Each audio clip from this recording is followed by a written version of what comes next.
தொடாதது தொடாமலே போகட்டும், தீண்டாதது தீண்டாமலே போகட்டும். கண்ணை இழந்து கண்ணை இழந்து கட்டுரை இழந்து நிற்கும் இந்த கசரனை கண்டதும் காதலிக்கின்றாயா சந்திரா? மன வாழ்க்கை இன்பம் இன்னவென்று அறியாத நீ நீண்ட நாட்களுக்கு பிறகு என்னை சந்தித்து பிறகு அதை எப்படி அடைய வேண்டும் என்று விரும்புகிறாயா? வேண்டாம். ஒண்ணுமே இல்லை, 2 வரி பேசிட்டு அந்த ரத்தக்கண்ணீரோட கிளைமேக்ஸ் வசனம் மட்டும் முக்கியமாக பேசும், சொல்லி முடிச்சிடுவேன். அமைச்சர் என்ன தப்பாகிறதுக்காக முடிச்சிடறேன், சீக்கிரம் கவலைப்படாதீங்க. ஒரு விஷயம் என்னென்னா, ஒருத்தர் வருத்தப்பட்டார், காலியான சீட்லாம் இருக்கு இல்லையா, அப்படி இருக்கக்கூடாதுன்னு. இதுக்கு எங்கள் தாத்தா நடிகவேல் அடிக்கடி சொல்லுவார், அந்த சீட்டு காலியாகிற சீட்டு நினைக்காத, நம்முடைய பேசக்கூடிய கருத்துக்கள் அந்த சீட்டு வாங்கிக்கும். அடுத்து ஒரு நிகழ்ச்சி நடக்கும்போது கூட்டம் ரொம்ப இருக்கும்போது அவன் தலையில் போய் இது ஏறுமடா அப்படின்வார். அவ்வளோ தன்னம்பிக்கையோடு போய் இருப்பார். ஏன்னா காரணம் தந்தை பெரியாரின் வளர்ப்பு. ஒன்னொன்று, ஒரே ஒரு விஷயம், இதோடு நான் கழகத்தை பற்றி முடிச்சிடுறேன், ரத்தக்கண்ணீருக்கு வந்துடுறேன். கல்யாணம் பண்ணும்போது மாங்கல்யம் தந்தோனானேன்னு ஆரம்பிக்கிறானே, அது தெளிவாக திருவாரூர் தங்கராசன் அர்த்தத்தை சொல்லியிருக்காரு. என்ன அர்த்தம்னா, வாழ்நாள் பூரா அந்த பெண் சாகும் வரை இந்த ஆணுக்கு அடிமையாக இருக்க வேண்டும் என்ற அர்த்தம். இதுதான் அதுக்கு அர்த்தமா, மாங்கல்யம் தந்தோனானே. இதை நம்மெல்லாம் இந்த ஜனங்கள்லாம் பெருமையாக ஐயர் ஏதோ ஓதுறாரு, அர்த்தம் தெரியாமல் தாலி கட்ட போகிறானுங்க. அந்த பொண்ணு பாவம் ஒரு மாலையை போட்டு ஆடை வெட்டுற மாதிரி நடக்குது வேலைகள். அடுத்து ஒவ்வொருத்தர் பேரையும் சொல்வதற்கு நேரம் இல்லை. இருந்தாலும் அண்ணன் ராமகிருஷ்ணன் சொல்லியே ஆகணும். ஏன்னா இராணுவ வண்டியை மறைச்சிருக்காருன்னா தேச விரோத சட்டத்தை தாண்டியது, அதை விட பெரிய தண்டனை கிடைக்க வேண்டிய விஷயம் அது. அவ்வளோ துணிச்சல் மிக்கவர். அடுத்து ஒவ்வொருத்தரையும் சொல்ல தப்பாக எடுக்காதீங்க. நான் சொல்லித்தான் நீங்கள் இந்த கட்சியை சார்ந்தவர்கள் என்று, தந்தை பெரியாரின் கொள்கை உள்ளவர்கள் என்று தெரிந்து கொள்ள அவசியமில்லை. உங்கள் ரத்தத்திலே அது இருக்கிறது. நான் சாதாரண கூத்தாடிப்பேன், எனக்கு என்ன இருக்கு, நான் சொல்லி தான் அவங்க பேர்லாம் தெரியணுமா என்ன? அதே போல் அண்ணன் அமைச்சர் பொன்முடி அண்ணன் அவர்கள் எப்போ ஒரு வீட்டுக்கு போனாலும் ரொம்ப பொறுமையாக அழகாக பேசி நல்லபடியாக அனுப்புவார். ரொம்ப பண்பு மிக்கவர், பாசத்துக்குரியவர்.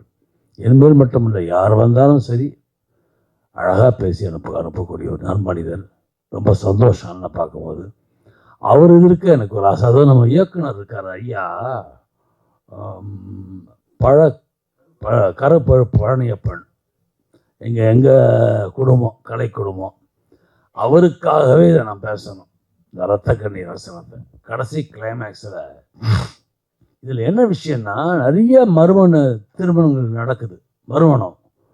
ஆனால் திருவாரூர் தங்கராசை எங்கே யோசிச்சிருக்காருன்னா, புருஷனே தன் மனைவியை தன் நண்பனுக்கு கட்டித்தரான். அங்கதான் பாயிண்ட் பிடிக்கிறாரு. அதுதான் புரட்சி. அங்க அது தாத்தாவோட ஹீரோ தாத்தா தான். அவரோட பேர் மோகன சுந்தரம், மோகன்னு கூப்பிடுவாங்க. அவர் நண்பர் பாலு, அவர் எஸ்ஆர் அண்ணன். இந்த பக்கம் சந்திரா தான் மனைவி, ரஞ்சனி அம்மா. கடைசி கட்டத்தில் தாத்தா அங்கே உட்காந்துருப்பார். கொஞ்சமாக முன்னாடி தான் பிச்சை எடுத்திருப்பார். அது சாப்பாடு கீழே போட்டால் கண்ணு தெரியாமல் அந்த குற்றம் புரிந்தவன் சாங் சிஎஸ் ஜெயராமன் எழுதியிருப்பார். அந்த பாட்டில் கண்ணு போயிடும், அவருக்கு கண்ணு தெரியாது. அதே வீட்டில் பிச்சை எடுத்துப்பார், பொண்டாட்டி போட்டிருக்கும் சோறு சாப்பிட்டுப்பார், ஆனால் தெரியாது, கண்ணு தெரியாது. அதே வீட்டுக்கு வந்திருப்பார், பாலு கூப்பிட்டு வந்திருப்பார். சந்திராம்மா வெளியே போயிருப்பாங்க, வருவாங்க. வந்த ஒன்று பாலு சொல்லுவார், உனக்கு செய்தி தெரியுமா என்னன்னு கேட்பாங்க. காந்தா இறந்து விட்டாள். தாத்தாவை உட்காந்துருப்பார் அடிகவேல் குஷ்டரோகியோட. காந்தா இறந்து விட்டாள், காந்தா இறந்து விட்டாள். ஐயா, யார் இறந்தாள்? சினிமா நடிகை காந்தா இறந்து விட்டாளா? இனி நான் நிம்மதியுடன் சாவேன், சந்தோஷத்துடன் சாவேன். அப்பா, யாருப்பா நீ? ஐயா, தயவு செய்து உங்கள் பேர் என்ன? என் பேர் என்ன வந்தா உனக்கு என்னப்பா? தயவு செய்து கூறுங்கள், உங்களுடைய பெயர் என்ன? பாலு. பாலு பாலு. அந்த அம்மாவின் பெயர் சந்திரா. சந்திரா சந்திரா. தூள் அடிச்சு பாரு, ஒரே ரத்தம். என் மனைவி சந்திரா. யாருப்பா நீ? யாரு? யார் என்று தெரியவில்லையா? நான் தானடா மோகன். மோகன் இந்த பக்கம் ஒய்ஃபு பிடிப்பா. தொடாதே, தொடாதது தொடாமலே போகட்டும், தீண்டாதது தீண்டாமலே போகட்டும். கண்ணை இழந்து கசு நிற்கும், கண்ணை இழந்து கட்டுரை இழந்து நிற்கும் இந்த கசரனை கண்டதும் காதலிக்கின்றாயா சந்திரா? மன வாழ்க்கை இன்பம் இன்னவென்று அறியாத நீ நீண்ட நாட்களுக்கு பிறகு என்னை சந்தித்து பிறகு அதை எப்படி அடைய வேண்டும் என்று விரும்புகிறாயா? வேண்டாம். நாசிகள் உதிரத்திலே ஊறிய இந்த உடல் பரத்தையர் இந்த உலகத்தில் எனக்கு கொடுத்த பரிசு சந்திரா. வேண்டாம். உன் வாழ்க்கைக்கு நான் உகந்தவன் அல்ல. வேண்டாம். நான் சொல்கிறேன், மனமாற சொல்கிறேன், தயவு செய்து செய். நீ பாலுவே மறுமணம் செய்து கொள். வேண்டாம், வேண்டாம் அம்மான். இந்த பக்கம் பாலு. வேண்டாம் மகன், மக்கள் ஏசுவார்கள். மக்களை பற்றி கவலைப்படாதே பாலு. அதுவும் தமிழ்நாட்டு மக்களை பற்றி நீ என்றுமே கவலைப்படாதே. சிறிது காலம் தூற்றுவார்கள், பிறகு போற்றுவார்கள் நாட்டு மக்கள். ஏன்னா ஒரு அனுபவம். திராவிட கழக பெரியார் கட்சி இல்லை, அப்படிதான் வந்திருக்கு. முதல்ல தூட்டிருக்காங்க, அப்புறம் போட்டியிருக்காங்க. பெரிய அளவில் கட்சி வந்திருக்கு. திட்டியே வந்த வளர்ந்த கட்சி இது. பெரியார் சவுக்கால் அடிச்சு ஜனங்களுக்கு கருத்து இருக்காரு. அதுதான் இன்னைக்கு திமுக ஆட்சியை நிலைச்சு நிற்குதுன்னா அதுக்கு காரணம் தந்தை பெரியார் சவுக்கால் அடிச்சு கருத்துக்களை சொன்னதுனால தான். அது மட்டும் இல்ல, கொண்டு வா உன் கையை, கொண்டு வா பாலு, தருங்கல் செய்யாதே, கொண்டு வருவாரு.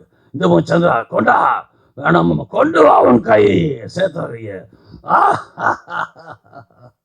இனி நான் நிம்மதியுடன் சாவேன், சந்தோஷத்துடன் சாவேன். ஐயா பெரியோர்களே, மதத்தை காக்க புறப்பட்ட மதிவானவர்களே, சமுதாயத்தை காக்கும் சர்வ வல்லர்களே, நான் இருக்கும் இந்த நிலையிலே இவர்களுக்கு மறுமணம் செய்து வைத்தது தவறா?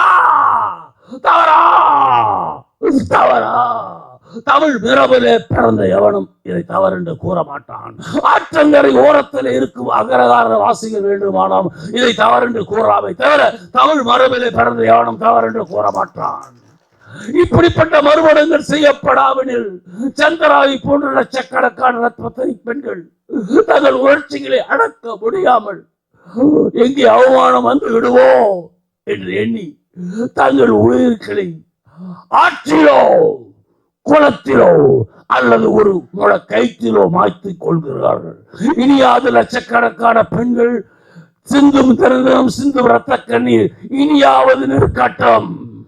பாலு, எனக்கு ஒரு உதவி செய்கிறாயா? எனக்கு தயவு செய்து உபகாரம் செய். எனக்கென்றால் எனக்கல்ல, இந்த நாட்டு மக்களுக்கு. நான் இருக்கும் இந்த நிலையிலே ஒரு சிலை செய்து இந்த நகரத்தை நடு வீதியிலே வியடா பாலு. அது தினந்தோறும் மக்கள் பார்க்கட்டும். என்னை போன்ற உளுத்தர்கள் மனம் உருகி சாகட்டும். காந்தாவை போன்ற சண்டாளிகள் மனம் உடைந்து சாகட்டும். உன்னை போன்ற உத்தமர்களும் சந்திராவை போன்ற 10 பெண்களும் காரி உமழட்டும். ஜாதி என்றும் ஆச்சாரம் என்றும் கூறும் அறிவு எழலாம். இதை பார்த்தாவது மனம் தருகட்டும். பாலு, தினம் தினம் என் கதை எடுத்து சொல். பரப்படா என் கதையை, பட்டி தொட்டியிலே பரப்பு. இந்த உலகத்திற்கே பரப்படா என் கதையை, இந்த உலகத்திற்கே பரப்படா என் கதையை என்று கூறிக்கொண்டு வாழ்க தந்தை பெரியார் அவர்கள், வாழ்க இந்த கழகத்தை சார்ந்தவர்கள், ஓங்குக அண்ணன் திருவாரூர் தங்கராசனின் புகழ் என்று கூறிக்கொண்டு விடைபெறுகிறேன்.